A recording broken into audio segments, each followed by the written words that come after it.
Hello, welcome to the Learning Tree Book Club, and we read first Saturdays for 1 hour and a half, and each reader reads, and then we ask them a question, or they give us a summary of what they read. And the Learning Tree Book Club is free to anybody that wants to read from 6 to 60 plus. Um, with us first Saturdays, and we also do book fairs also, and this sponsored by Community Library Mississippi. Okay, so you all can go now. I'm Miriam Yusuf. I am 10 years old and I am in fifth grade. My name is Salma Yusuf and I am in second grade. And I'm going to be reading Wallace and Grace Take the Case. Wallace and Grace, take the case. And you're on chapter 3. Chapter 4. Oh, you're in chapter 4. Yes. Okay. Okay.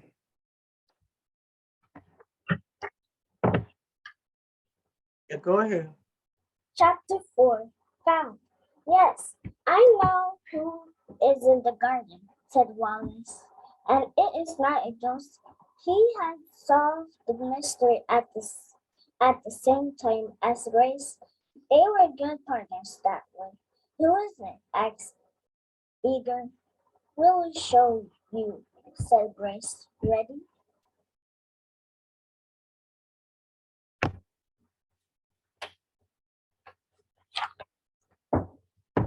Wallace nodded. He pushed back the bush with his wing. Meow, meow, meow. Kittens, cried Edgar.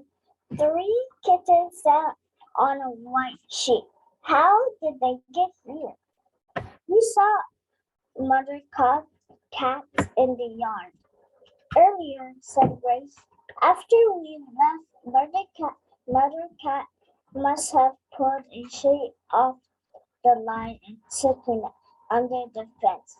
Why? Asked Eager. She used it to keep her kittens cozy under this bush, said Wallace. The street looked like a floating ghost in the dark, said Grace. And the kittens meow, meow, meow, meowing was the spookiest noise, said Wallace.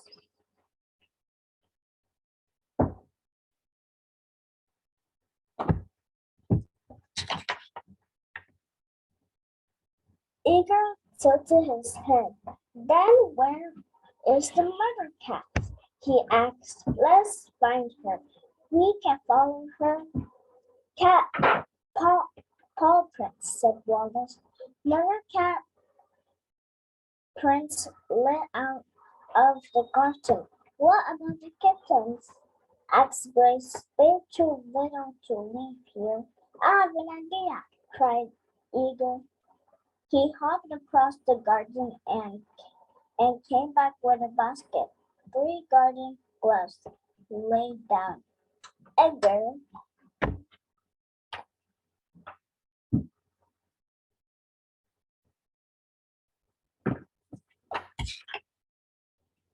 tucked each kitten into a glove.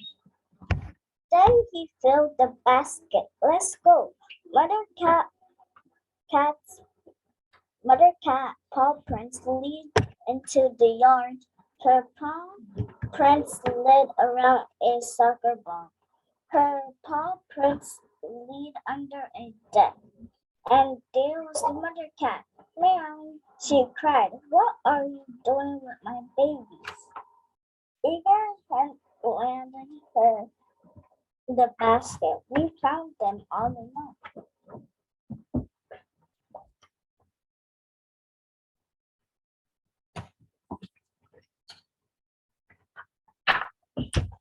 Mother cat hugged the basket close. I left to find food. I was so hungry. Tell me about it, said Eager. I was coming back, but then I saw two owls in the garden. I got scared, she said. That's funny, said Grace. I was scared of you when I thought you were a ghost, but you weren't scared of me. Hey, why wasn't anyone scared of me? Asked Eager. Rabbits are not scary, said Wallace. Just saying. So the scary ghost in the garden was a cat with her three kittens, said Grace. Wallace and Grace solved the case. Thank you, cried Eager. He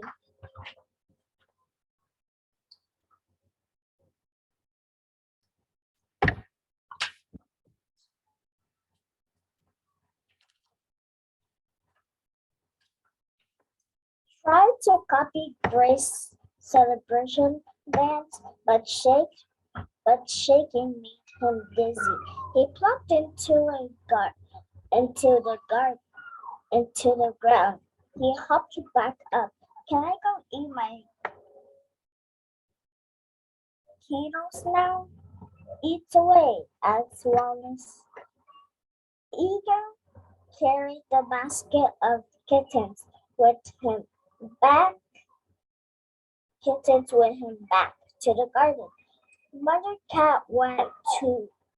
She placed her kittens gently under the bush, the sheet around them. Wallace and Grace flew down to the oak tree. They watched Edgar munch on Kino. He looked happy to share the garden with Mother Cat and her kittens. Wallace wrote in his notebook, "No ghosts."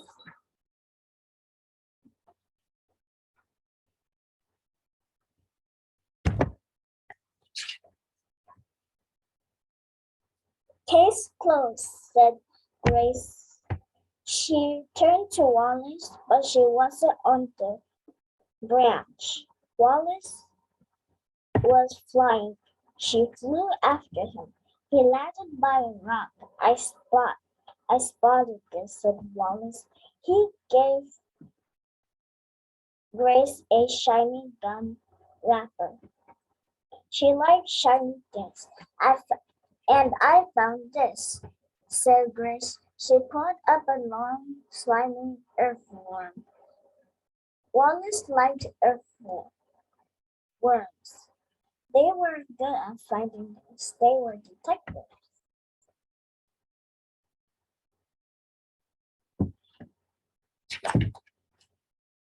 The end.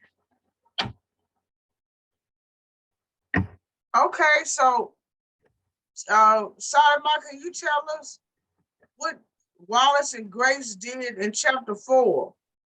And what they were trying to solve? They were trying to solve the case of a ghost that wasn't actually a ghost. It was just kittens. Been she had been over the three kittens and acted like the ghost. The agent thought the three kittens was a ghost, but they're just covered in the sheet because it fell on them. Okay, so it wasn't a ghost? No. Okay. Well, thank you. I enjoyed chapter 4. Okay. Thank you. Okay, you're welcome. All right, Marianne. Okay. I'm going to be reading The Problem with COVID. I wrote this speech. Man, that is just so amazing. You wrote, how many pages is that you wrote? 4 pages, but they're pretty long. I see. Well, very good. Okay, let's read. Okay. Did you know, according to worldometer.info, 6,257,296 innocent people died because of the deadly virus called COVID-19? That's crazy. My name is Mariam Yusuf, and I'm going to talk to you about COVID-19. I am frustrated about people suffering and dying because of COVID. According to worldometer.info, there has been 512,466,045 cases, and thankfully, there were 466,320,688 people who recovered from COVID. Thousands of millions of people had suffered and even died because of this deadly virus. Family members from all over the world are unhappy and frustrated that their loved ones are dealing with COVID, even losing their lives to COVID. For instance, when a 1-year-old baby tested positive for COVID-19,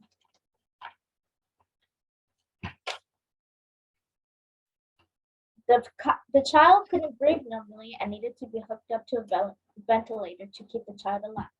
This shows how dangerous COVID could be and why we should take this virus seriously. There are ways we can stop the spread of COVID. According to CDC.gov, we should all stay at least 5 days at home and not travel for 10 days if you have COVID. We should also check on our health and other loved ones you live with to make sure you are safe and healthy. You should always stay 6 feet distance from each other to prevent the spreading of COVID. Imagine a world where we didn't have to worry about COVID. Here are some ways you can help stop the spread of COVID at school and home today. 1. If you want to give anyone a high five, you should give them an elbow bump instead of giving germs to others. 2. Wipe all tables before touched. 3. Wipe all daily used objects. And 4.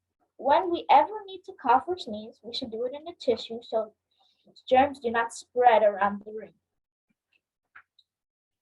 Here are some other things you could do today to keep yourself and others safe.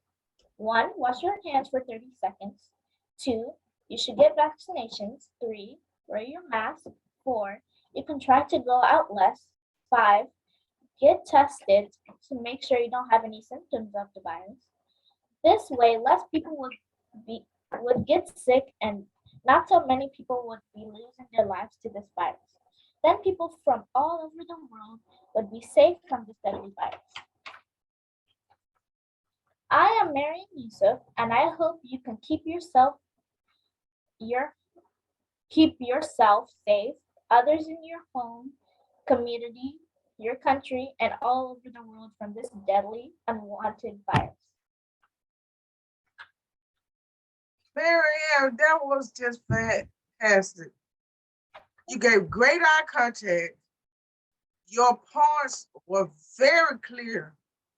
I mean, you just articulated in your presentation, and you're 10 years old. You are a gifted writer already. And then you did the research. I can't even repeat the numbers, the stats that you just gave about how many people we lost. Wow, but you said give a elbow bump instead of a high five. You talked about the little girl on the ventilator and how many innocent people have died, and you gave us suggestions on how to stay safe at school and at home and at work. Oh my God, A+. Keep writing, girl. You just blew me away. Very good. Okay, Vicky, you read it next. Oh, Am I next? Okay, yes, I'm on chapter 9 of Lily Darling. Okay. And let me see here.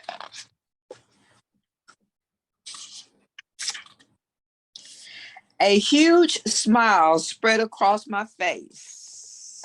Wait a minute. A huge smile spread across my face. My face as I look into the third place trophy sitting on my nightstand for the 100th time today. Not the first place, not the second place, but we placed it all, which went through my whole placed it all, which went through the whole competition, checking out the victory. But a trophy, the whole trophy, that's like the butterscotch fudge, top of a sprinkle, gummy bears on my ice cream super sweet. I play the entire routine over and over in my head. I can't think of anything we could have done to make the performance better. Jerica sung as much with intensity. I imagined Jesus himself was moved. My movement, every word precisely, a story of unfolded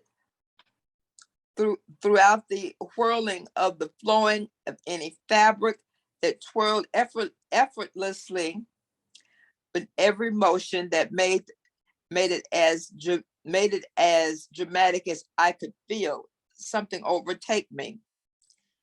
I was no longer in a gymnasium performing for a group of strangers worried about what they would think about how I would do, instead of how I found myself releasing years of anxiety and uncertainty as I danced across the stage.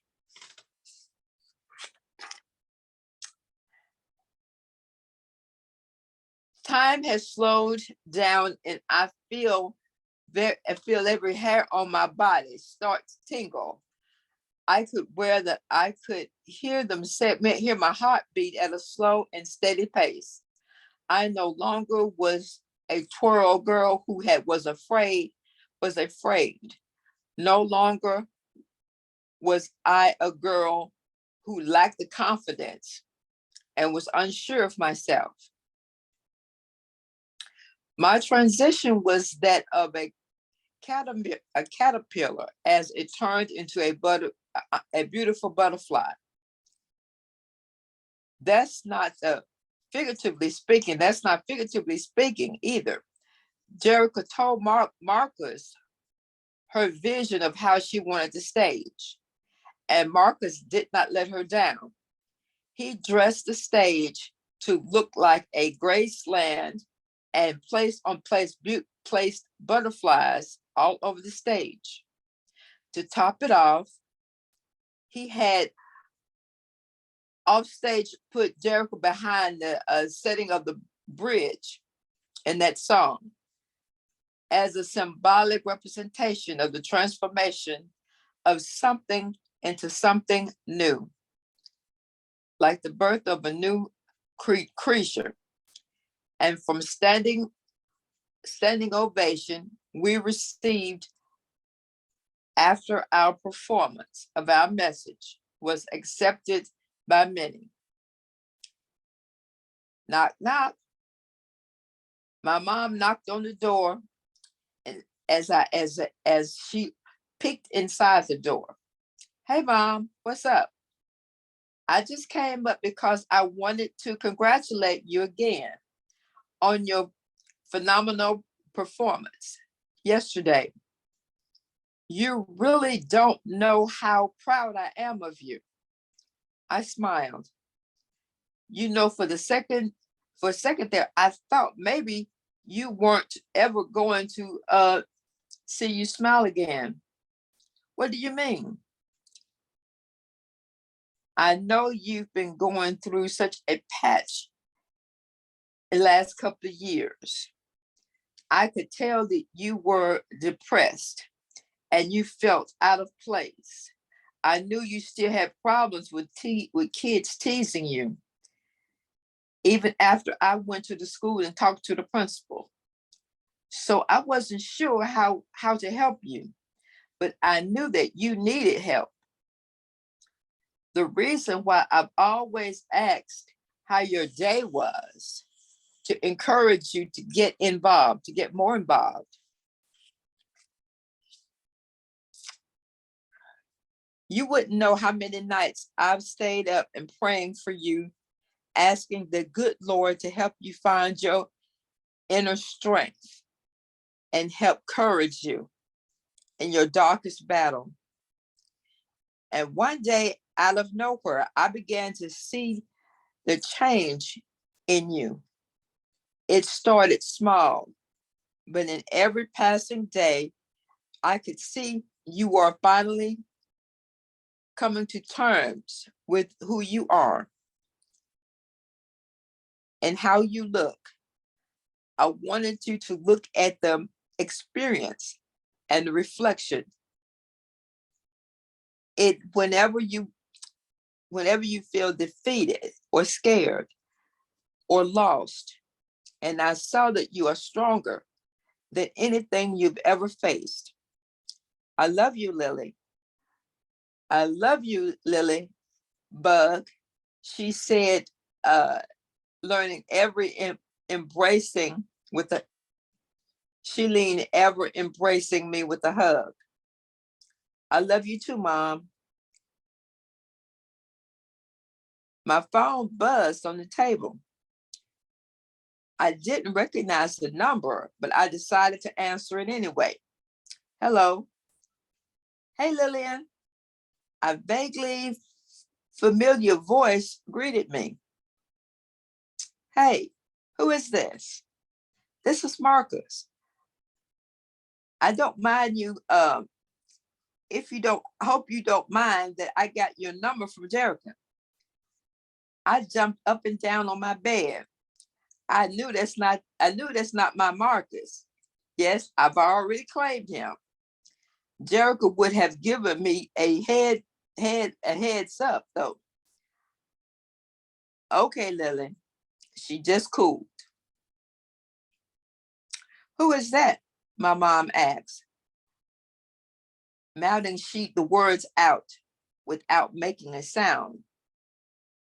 I ignored her as I pushed her out the door. No, I don't mind. What's up? I replied and paced around the room. Nothing much. I just wanted to tell you how good your performance was last night. Thank you, Marcus. That really means a lot. I also wanted to tell you that I'm thinking of you pretty cool. And I was wondering if you would like to hang out sometimes. Oh my God. I can't believe this is really happening. My first conversation on the phone with the boy. And a boy likes me that cool. Yes, it would be cool, I guess. I'll see you tomorrow then. I hurriedly got off the phone, started stumbling over my words. I break into my best Millie walk around the room. As soon as I hung up, no music played, just got grooving to the beat of my own drum. And I must say though, it sounds pretty cool. For more time ever, I have not living in a fantasy life, trying to escape my reality. Instead, I'm living out the things that I would like to do and want to do. I'm not focusing on all of the negative things I don't like about myself. Why would I even have many good qualities to offer. I've come to realize that life is all about who you choose to have. I've come to realize life is not all you, life is, see, I can't even say that. I've come to realize that life is all about who you choose to live it. I can hope that I can be depressed about things. I can't change enough. It makes me the best of my situation. The ball is in my court. I can no longer depend on the other people's approval to make my life better. I did with waiting forever. I did waiting forever. But now I am in control of my destiny. And it's about time, because the world has been missing what I have to offer. I could tell it at first now, but now I realize life is so much more than clothes and shoes. It is more about how many friends I have or don't have. When it comes down to it, it still have purpose here on this earth. And although I may be young, why would I wait to live forever, live free? As a matter of fact, I'm thinking that asking the principal to start a small interest group to help students who may be going through the same thing that I feel that I've been through.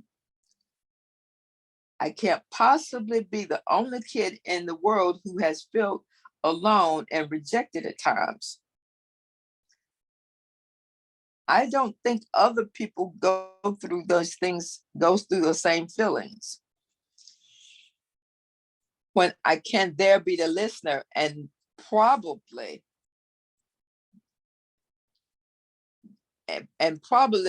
listen to the problems they need to have a friend to listen, to talk to.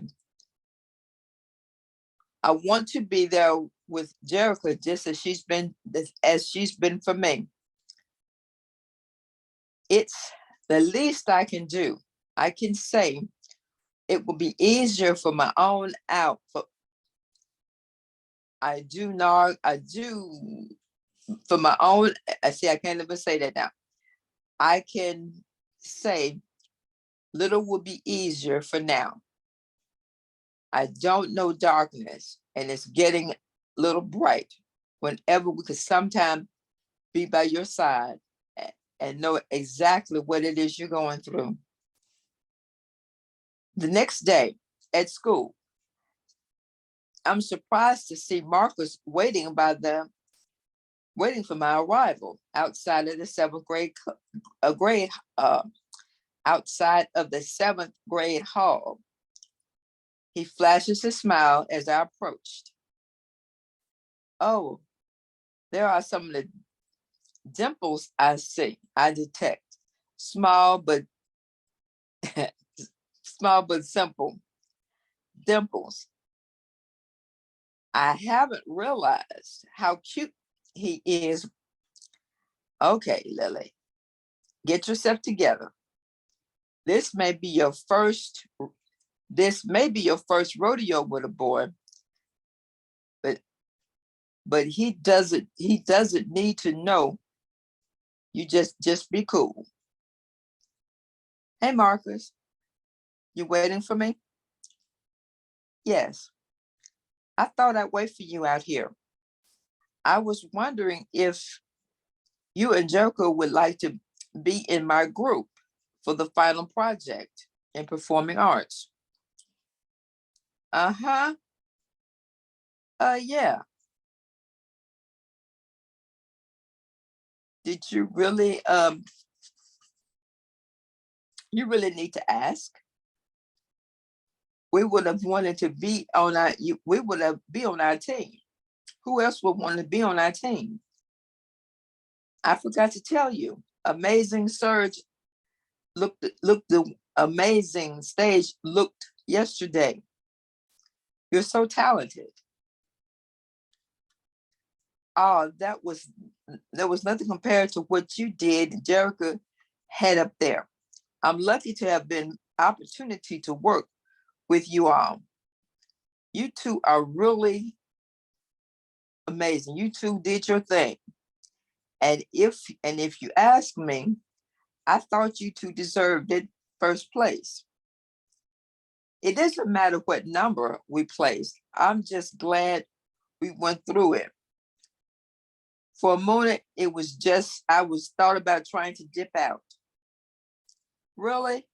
I'm glad you didn't. You may not realize this, but your performance was a lot of people talking. I overheard Rita and Dementia that she really wanted to sign up, but she was too shamefaced.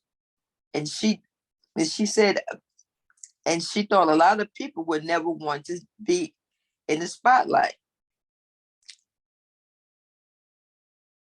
Was it that obvious? I never wanted to be a participant. Girl, when Miss Hawthorne told me that you all had wanted to do something in the winter play last year, and you volunteered to do the tree.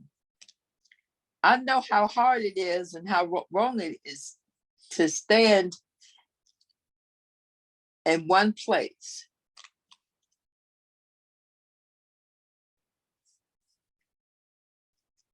What could have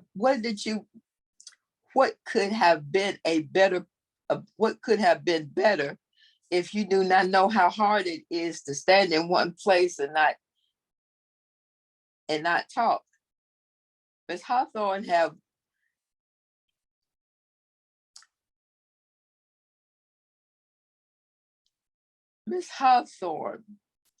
are both, Ms. Hawthorne and some both haters, and Smile that I knew had that I knew a Smile that would land me a spot on the Crest commercial. I don't know why. I'm completely at ease at this moment. I usually would feel weird or unsure of myself talking to someone I rarely know, especially a boy, but I'm not even thinking about that. What's he thinking of me? I'm just being, by the way, is smiling. Did not think that would be a problem. That would not be a problem. We continue to walk toward the homeroom class. I was even going to line.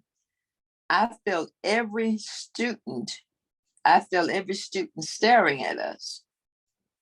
I decided to keep focused on our conversation. Nothing strange here, just the two of us friends catching up and having talk.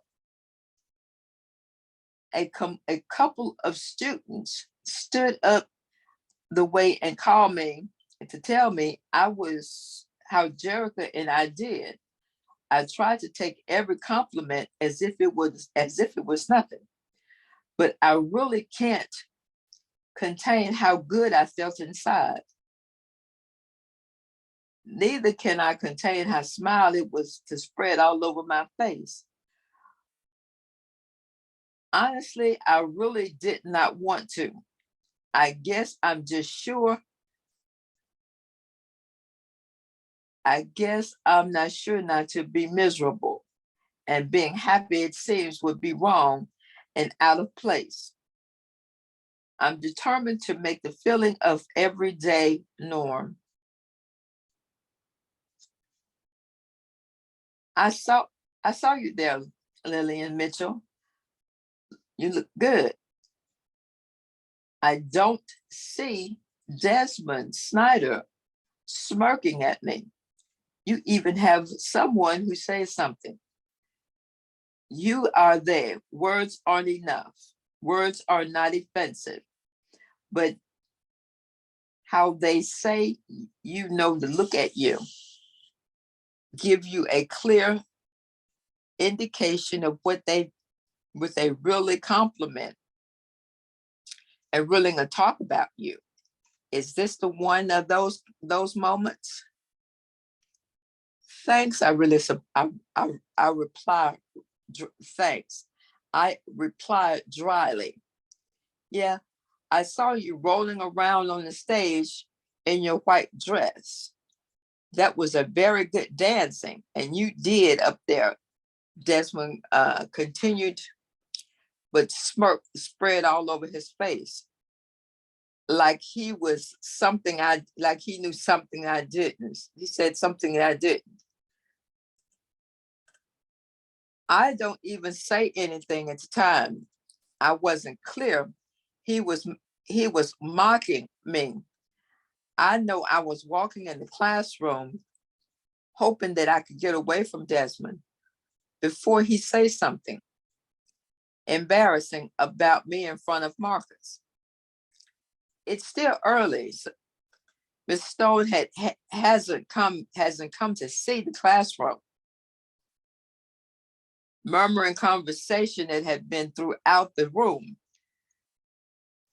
Typical day, nothing out of ordinary. A group of my classmates began to giggle in the back of the room. This commotion made me look into their direction. I can see them passing the phone around passing the phone around one to another. But as soon as I get the eyes on them, they quickly look away from me and caught their hand in the cookie jar, caught their hand in the cookie jar. But laughter continues.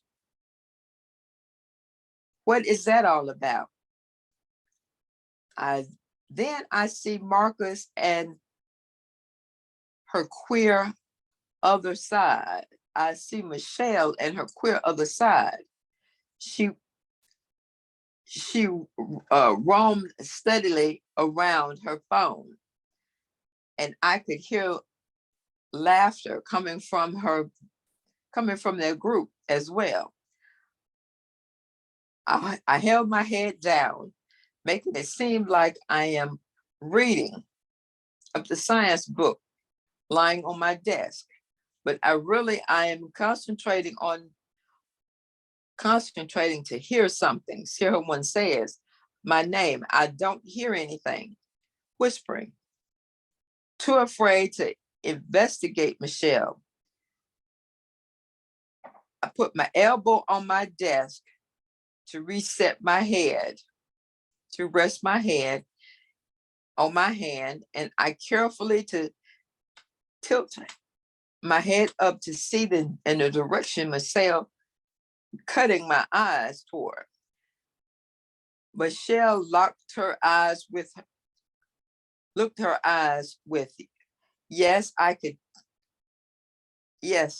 I was talking about. But when the phone that everybody was staring at, since I was using though courage, she looked since I was mustering up courage enough and asked them what they were saying.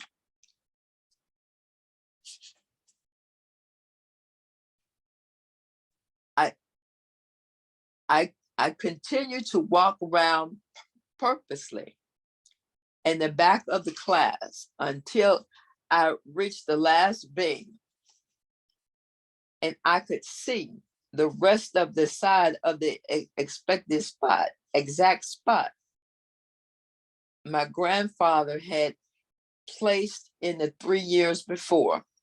30 years before. My grandfather had placed the 3 years ago. We had planned to put up a swing on the other oak tree, but he died out of a heart attack.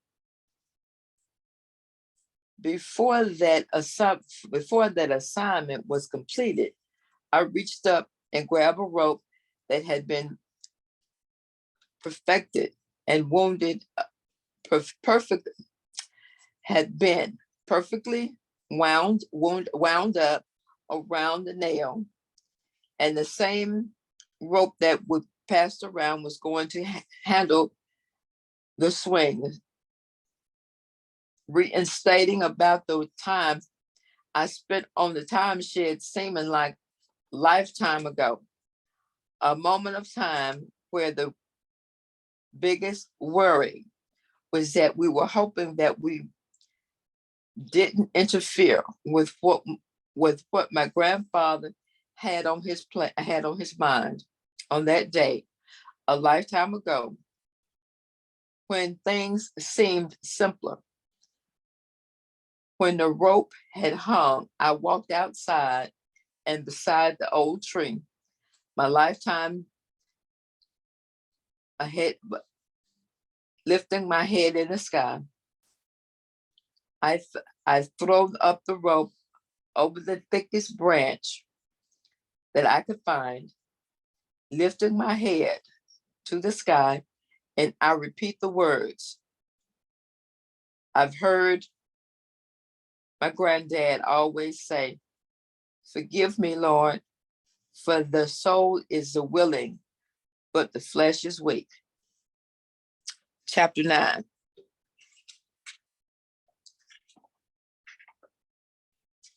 Okay, so you done finished that chapter? Yeah, I finished chapter 9. Okay, so you gonna give us a summary? Well, the summary is that how she came into the realization from her mom and from the boy that she met, Marcus, that she was becoming, and she was becoming the person that she would wanted to be in the lifetime that she was trying to achieve, and had all of the people that she had leaded and looked at. She realized that she didn't need a lot of clothes and a lot of shoes, and that what was necessary were the people that she had with her, and how all the people who she saw were not really in her favor. So she realized that she did not have the approval. She did not have the approval of everybody. She herself had to be herself. And it was not necessarily anything anybody ever said. She had to be herself. And she learned to be herself. And that was all that was a necessity of hers. That was what I saw. Need anything else but herself. Yeah, she just had to ignore Jasmine, who was bullying her, and all of the negative people around her in middle school. And But that's so, one thing you said that I made a note of. You said you read that Lily said life is purpose on earth. And I thought that was interesting because yeah, everybody has a purpose. And everybody. the purpose every day is what we want to do and what we want to create, and the moves that we want to make. That's our purpose. And it's really not involved with anyone, and nobody else has anything to say about. We deciding our purpose, and we're making our purpose, and we are creating our own purpose. That is not for anybody to say or approve. This is for us, and everybody has a purpose for their own purpose. Right. And make. Yeah, very good. Yeah, so you got how many more chapters you got? I got one. Chapter 10 is the last that's chapter. it. Oh, okay. Yeah. Okay, so I'm gonna read a couple of pages, and maybe you get to read more. Because I think when I get through, it's Solid Mount, then Marianne, and then you. Okay, so do you remember, Marianne, have I read any of this book, Midnight Moon? This is my first novel. Okay, okay. That's what I'm reading. I'm starting at chapter 1. There is a real place in Mississippi called Midnight Midnight Mississippi, huh? in Humphreys County, Mississippi. Now, Vicky, you were born in Clarksdale. What county is that? Kahoma, Huh? Kahoma. Belzona Oh, is right above Yazoo City. Grenada, right, that's what Belzona is, right above Yazoo City in Lexington.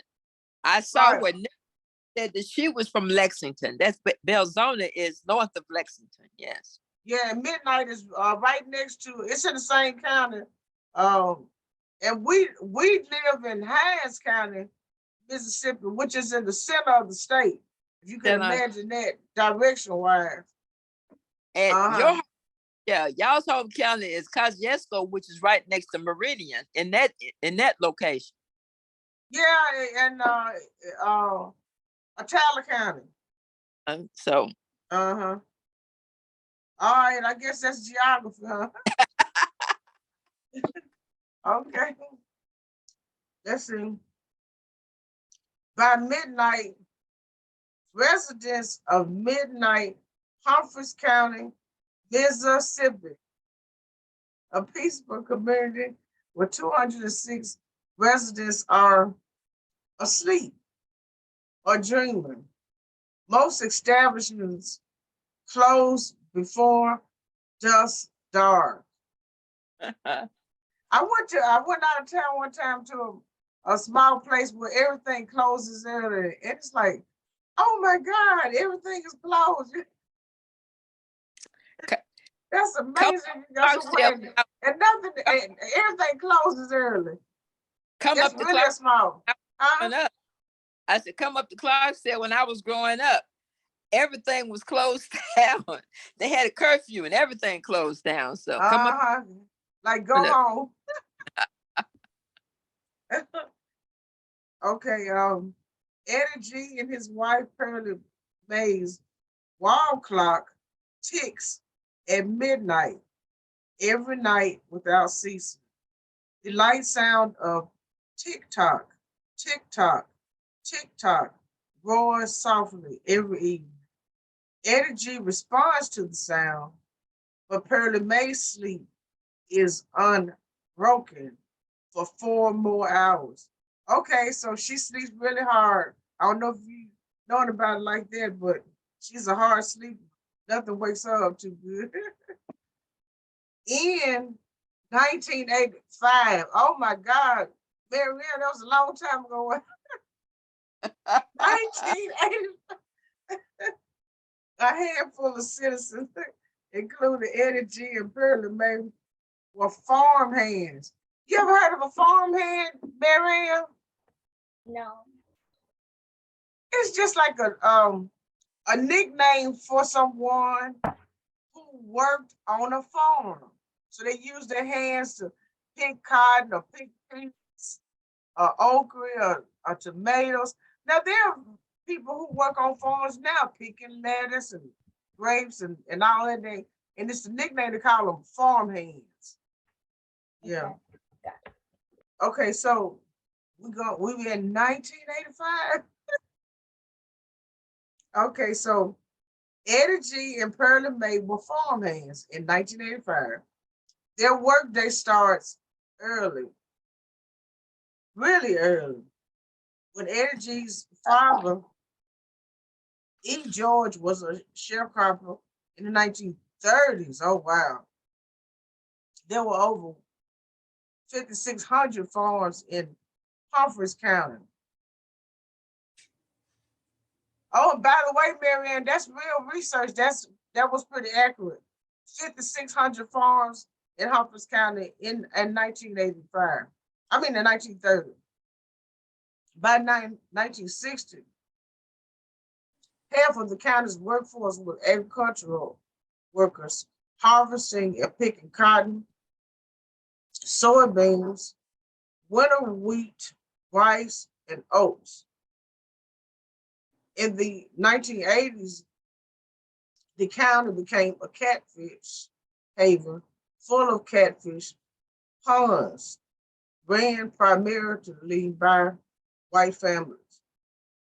Humphrey County, located in Mississippi Delta, known historically as the most southern place on earth due to racial, cultural,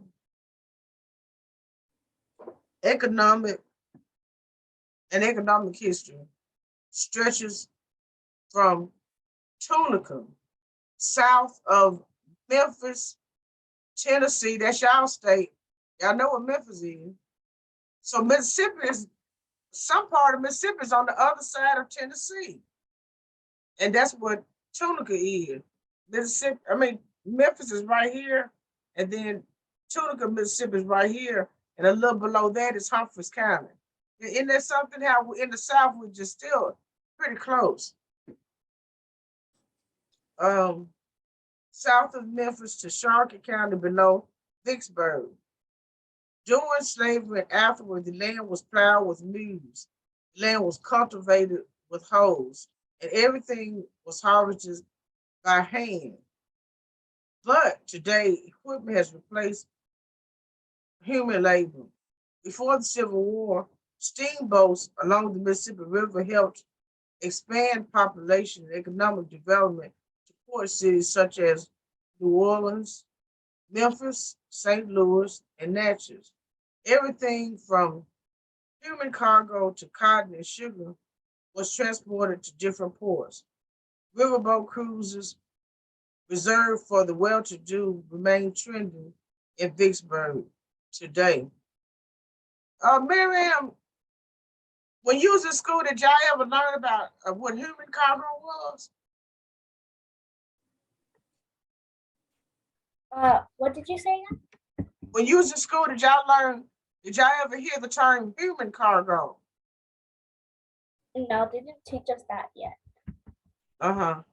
Well, on the ship, even today, cargo is whatever they put on the ship. It could be cotton, soybeans, bananas, oranges, and human cargo refers to when they took our race of Africans on the ship from Africa to North America or to South America. That's what human cargo is. I just want to stop to explain that part of because it's a part of history. Yeah. Okay, so during the 1950s, local whites continued to oppose Negro economic advancement, and they violently opposed equal rights, especially Negro suffrage. So, you ever heard of suffrage? You know what Negro suffrage is? Yes. What is that? It's like Black people that are not been treated fairly, and it's hard for them to live. They're just like slaves being trapped in another state. What suffrage related to our right to vote? That's what suffrage related to. Okay, so there was a man in Humphreys County, and this was actually true, even though this is a fiction book. Some of the things, his name was Reverend George Lee, and he was a minister. And he and a man named Gus Towns were businessmen, and they organized the NAACP branch, and they registered the first 100 Blacks in Humphreys County in the 1950s, before the Supreme Court, Brown versus Board of Education, 1954, and before Emmett Till. And the whites didn't want us to vote. So they told Reverend Lee to get all of the blacks to take their voting back because they didn't want us to have political power. And they did not take it back. So he was the victim of a drive-by shooting in 1955, Reverend Lee. His vehicle crashed into a home in Belzoni, Mississippi. His funeral was held outside the grounds of the local church to accommodate the mass crowd, which included a black congressman from Detroit. After the civil rights era, catfish production peaked. Humphreys County is full of history. The county folk pay homage to a host of natives, blues musicians, Elmore James and Pine Top Perkins, and jazz musician George Cartwright. Lawrence Gordon, a native of Belzoni, was the president of 20th Century Fox. He produced notable movies, Die Hard, Predator, Field of Dreams, Hellboy, Watchmen, and Boogie Nights. You ever heard any of those movies? Okay. Yeah, me and Vicky done heard all of them. James Earl Jones was from Grenada. Oh, he was from Grenada. I was wondering where James Jones was. He's Yeah, he's one of my favorite actors. Yeah, Mm-hmm. Yeah, guys. he's Mississippi bred.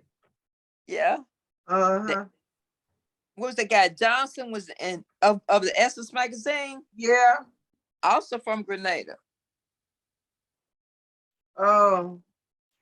Yeah, I remember that he was from here because I had that documented in a book. Because James Earl Jones from Grenada, yes. And so Uh-huh. Okay, so I'm gonna read the last paragraph and I'm gonna stop. Midnight doesn't have a skyscraper, a regional fair, a movie house, or a three-star hotel. It has a zip code, 39115, and a post office. Buford was the post office like his parents before him. So that pretty much gives you an image of Midnight, Mississippi. Because in where you're from, y'all have a regional fair, a movie house.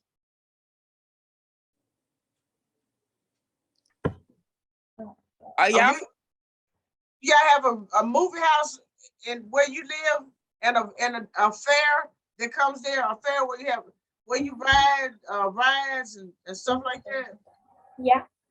Yeah, so this place is so small, they don't even have a movie house or a regional fair or a skyscraper.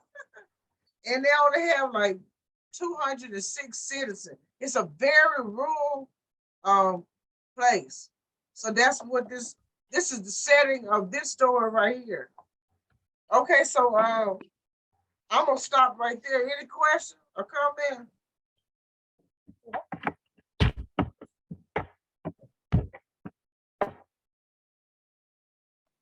Okay, so Solid. given the same like we're going about the sharecropping and the civil rights, our town boycotted everything in town. We took all of our shopping, everything was what that was sold in Clarksdale, which was not any of our businesses, but we took all our shopping out of Clarksdale, took it over to Arkansas. We didn't buy anything out of there. They eventually had to listen because we didn't have a movie theater either. So they eventually had to do all of that. The retail stores and everything, Mm-hmm. they opened up and give us some business because the whole town closed down. But then, who was leading our boycotts? What now? Who was leading the boycotts in Clarksdale, Mississippi?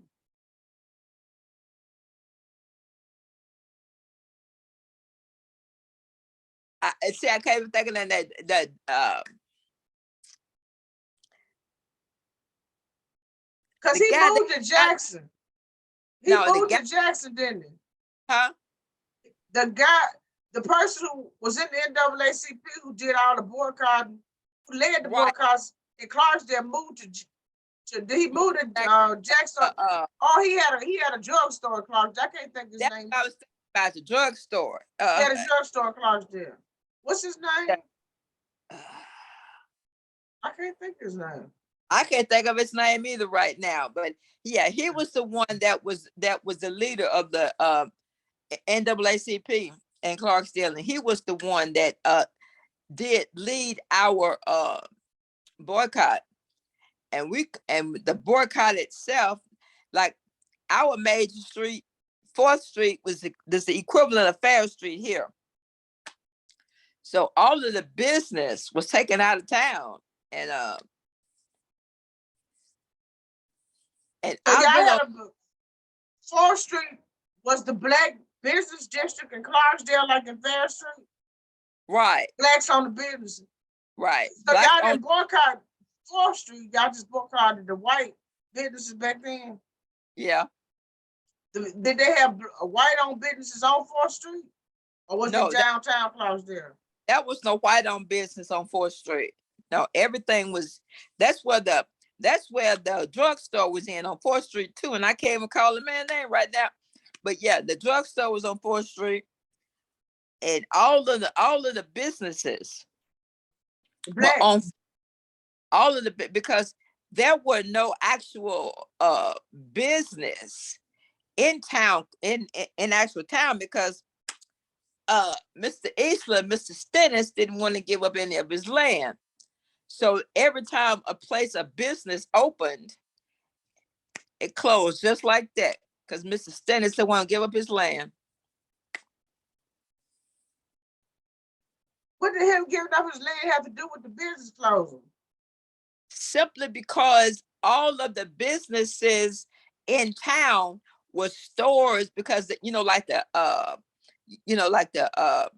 all of the businesses and stores, grocery stores, whatever was there, because there were a couple of shops that sold clothes and stuff. They had to close. And there were only 2 or 3 grocery stores, I'm thinking, in town had to close. They closed. Now, when I say businesses, there was a Western Auto store that closed. That went out of business because that was before the boycott. They went out of business. And any other business such as that, like shop, like the manufacturing, is what I was saying, manufacturing. There was no manufacturing business. One of them did try to open, but Mr. Stennis wouldn't give up his land. And when I say that, because Mr. Stennis owned pretty much all of it that was close to town. And he wouldn't give any of his land to manufacturing, because there was really no manufacturing business. Especially when I was growing up, there was no manufacturing. So now the only business that was in the area was Parsman, but in town itself there was no business, and whatever business that there was, all of the black people in the neighborhood, all of the black folks in town boycotted the whole town.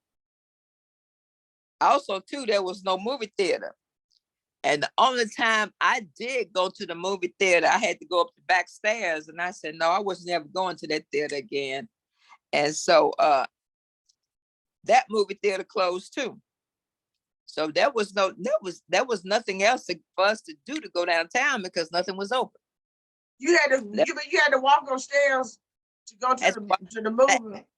Had to walk walk up the back stairs to the movie theater. And that was the only one that was in town too. That's Miriam. That's what you was talking about doing. Jim Crow. Blacks had to doing segregation. When she was a child, she had to walk upstairs to the balcony to watch the movie, and the whites could walk through the bottom of the theater to go and watch the movie. Now, Um, even even when I was a little girl and I went to the movie in Kosciuszko, we had to walk to the balcony. I mean, I'm talking about like 7 or 8. We had to walk to the balcony to watch we had to walk upstairs to the balcony to watch the movie. But I didn't even know that that we were being discriminated against or that it was anything that they were humiliating us by making us walk to the balcony and they sat in the nice seats down there. Because to me, everybody that was upstairs in the balcony, I loved all of the people up there. There was people that lived near us or they was related to us some kind of way or whatever.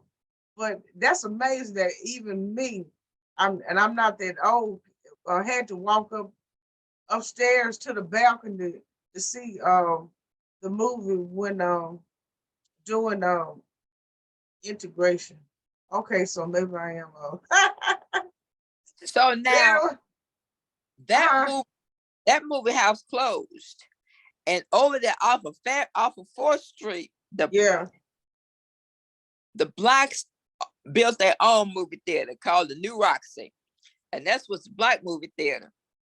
And so that was off of 4th Street. So that's what we built for ourselves. When I say built for ourselves, and Well, when did that one close?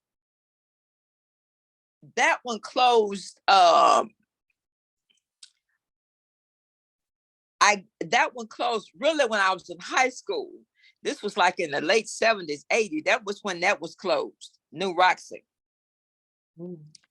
Now there is because everybody really, all of us high school, colleges, we all kind of moved out of town. So there really was nobody else to really go to the theater because the older people didn't go to the theater anyway, movie theater. So those of us graduates, we had kind of left town. So there was nothing else for the movie theater to open for. So that was New Roxy, yes. Okay then. All right, so Solomon and Miriam, you all could go ahead and read now. Thanks, Vicky. I'll go get an extra book. Okay.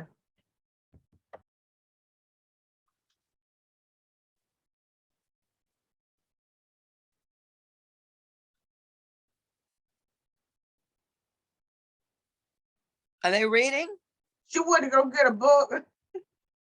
Oh, okay. Yeah, but I remember when you were talking about the riverboat, and I was out in Tutwiler, which was not very far from the river. Yeah. And he worked on the boat, and he went outside. I think he went off Greenville, but and we teased him. Who was he? He was my uncle. You remember I mentioned my aunt that had 18 children? Uh-huh. He was her husband. Okay. And his schedule on the boat was 6 months on and 6 months off. And that's how we teased What him. did he do on the boat? I'm thinking that he was the ship cook? hand. Huh? What was it?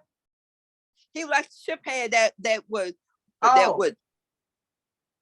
roll up the ropes and those kind of hands. They just kind of I get you. And his like I said, his thing was 6 months off the boat and 6 months on the boat. And I'm not exactly sure all of what he did. I know he was a ship hand, a deckhand. But and we used to tease him all the time is that they got the 18 children because whenever he came home.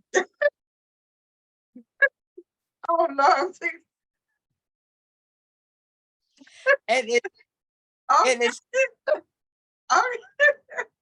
but now I heard you. Okay. You ain't gotta say no more. Okay. Okay, y'all back. Yes.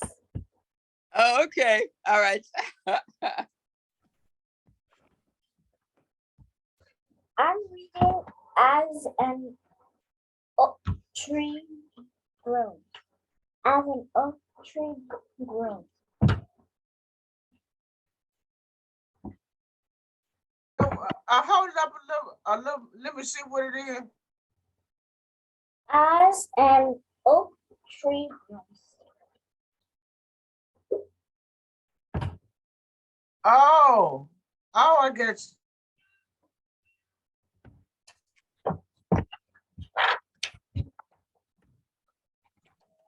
On a sunny late summer day, a young boy planted an acorn in the ground.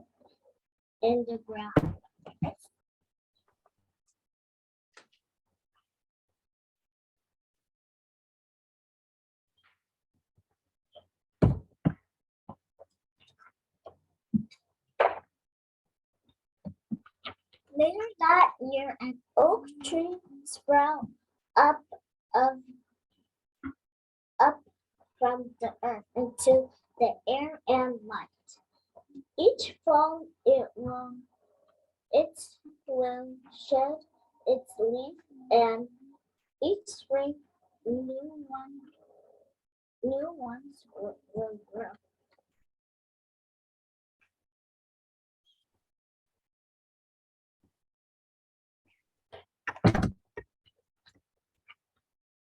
The boy no longer lived there.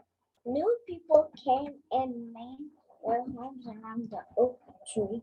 They cleared the hillsides where forests once stood. The wood was used for buildings and burned into fireplaces, but the oak tree was left standing.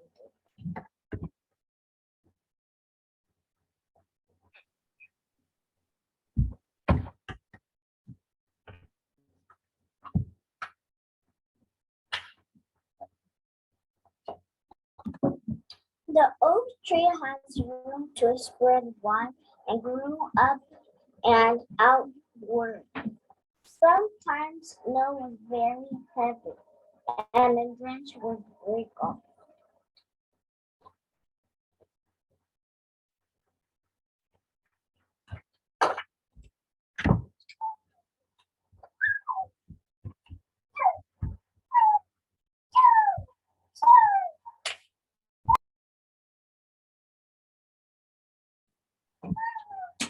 As the oak tree grew, everyone and everything was on the move.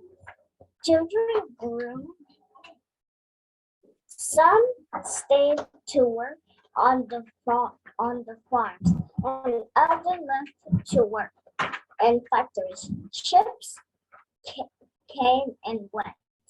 Large engines rumbled along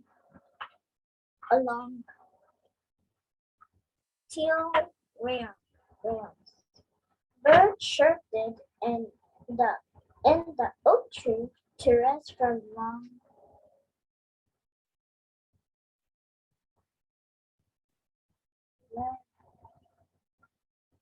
marches. Some stayed and ma- some stayed and made new homes. The others flew on. More people around and built new houses and buildings.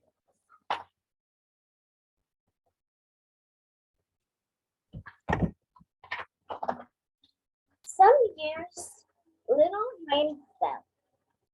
Hills and fields were dry where trees had once stood in shade.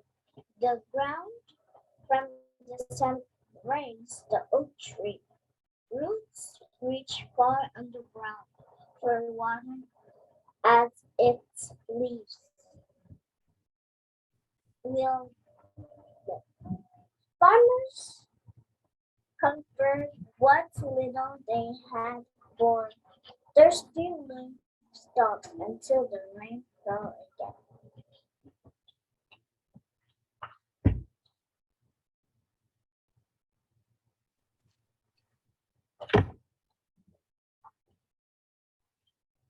A legend came through wires that were struggling over hills and through valleys. Its powered street lamps and homes. The land twinkled with lights as stars, faint in the in the night sky.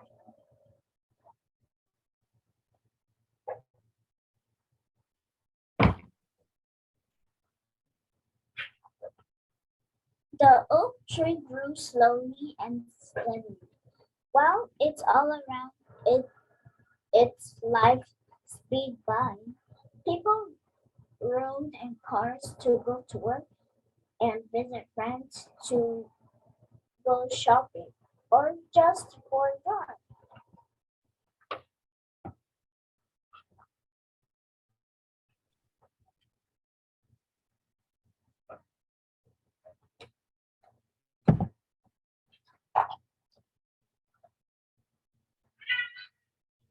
Soon the air was filled with jet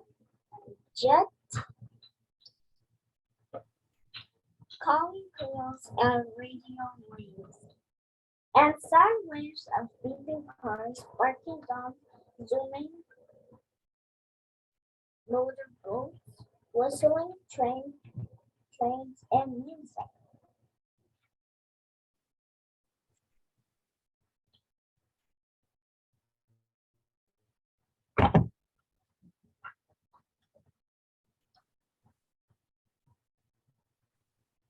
The oak tree is 200 years old. It has shed its leaves and grows new ones every year. Animals, birds, and insects have made homes in its food and holes in branches.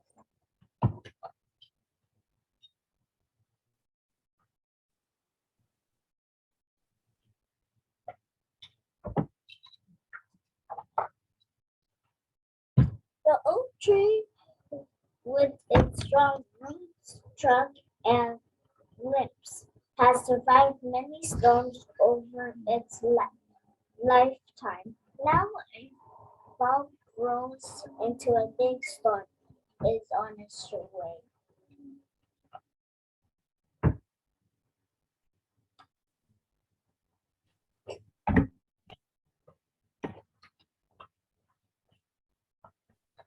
The storm is powerful and the oak tree splits into two. It does not survive this storm.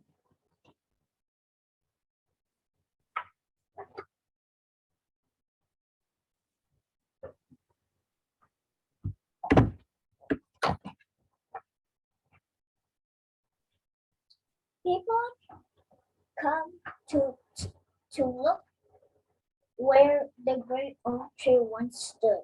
The tree is cut to pieces to use for furniture, firewood, and, and much more.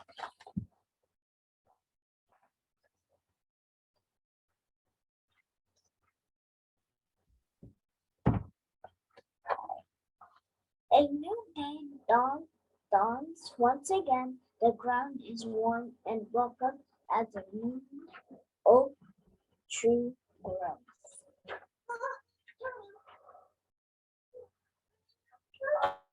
The end. That's the end. Who cut the tree down? The people who works to cut trees down once they have grown too much. Oh, and I learned something from your story. The tree was over 200 years old. Yeah, It shed its leaves in the winter, and all of them died like when the snow was on the ground. And in the springtime, no, fall, the leaves turn brown. That's before they shed. yeah, Well, thank you, teacher. yeah. I enjoyed it. Marianne, I'm going to be reading. I just want to say good night. okay.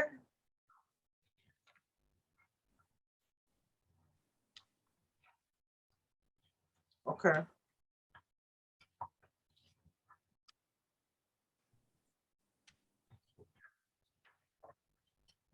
On the African wheel, there's a village as the sun sets. Parents tell their children it's time for bed.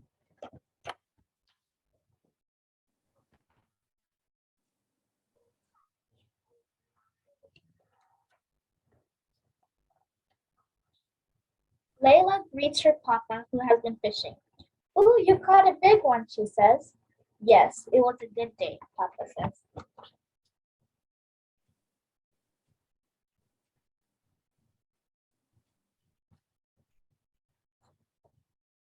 It's time for bed, Papa says, Layla. I just want to say good night to the fish, Layla says.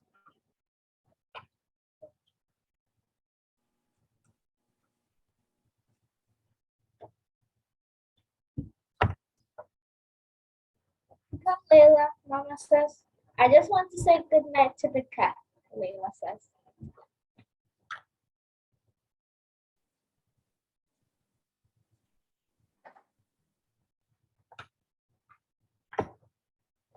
It's getting late, Mama calls. I just want to say good night to the bird, Layla says.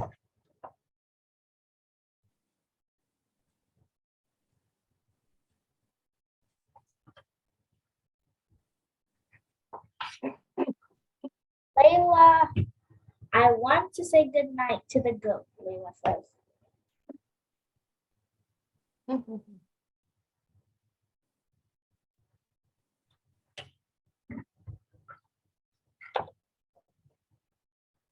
It's time to go to sleep, Mama calls. I just want to say good night to the monkey, Layla says.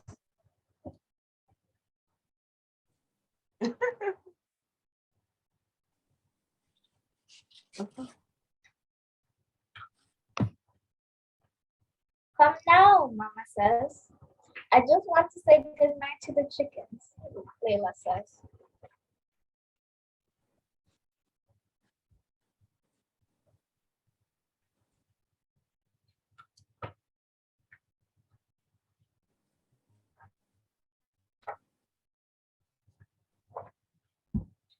Oh, Layla, Mama says. I just want to say good night to the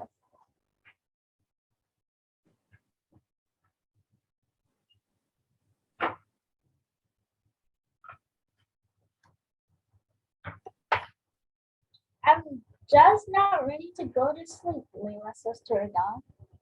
Woof.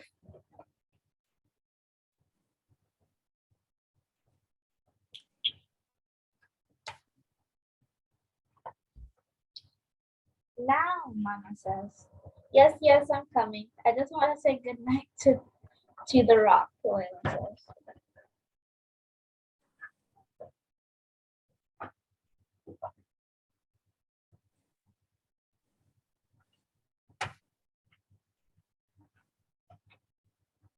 Layla gets into bed. Sweet dreams, Mama says. Good night, Mom.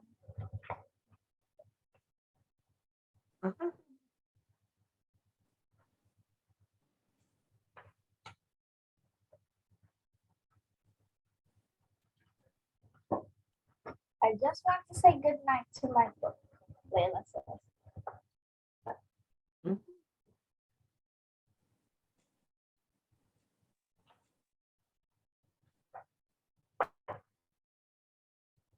Good night, Mom, she whispers in Spanish.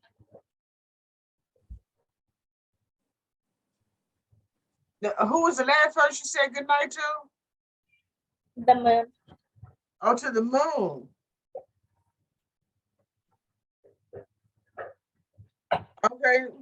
Marianne, Yes. that was a fun and simple book. As a writer, do you see how that turned out? It was a lot of repetition, but the key to the story in that book, a storybook, was the pictures that went with the words. I want to say goodnight to the wolf, the rock, mama, the book, the moon, the dog. And I want, Vicky, this one, our time is up. But anyway, I want to thank you for sharing your story with us and reading with us. And I want to tell y'all to keep reading. And I want you to keep, I want to encourage you to keep writing. And I'm going to keep reading and writing too. And I know Vicky is going to keep reading and writing. And especially read, she's a storyteller. But anyway, ain't that something? Yeah, we done lived some of the stories that y'all read about. Okay, Yes, then. good or bad, Well, we have some of the stories. uh-huh. Yes. Yeah. All right. Well, y'all have a great August and you have a great birthday. Thank you. Bye. Bye. Bye bye. See y'all later.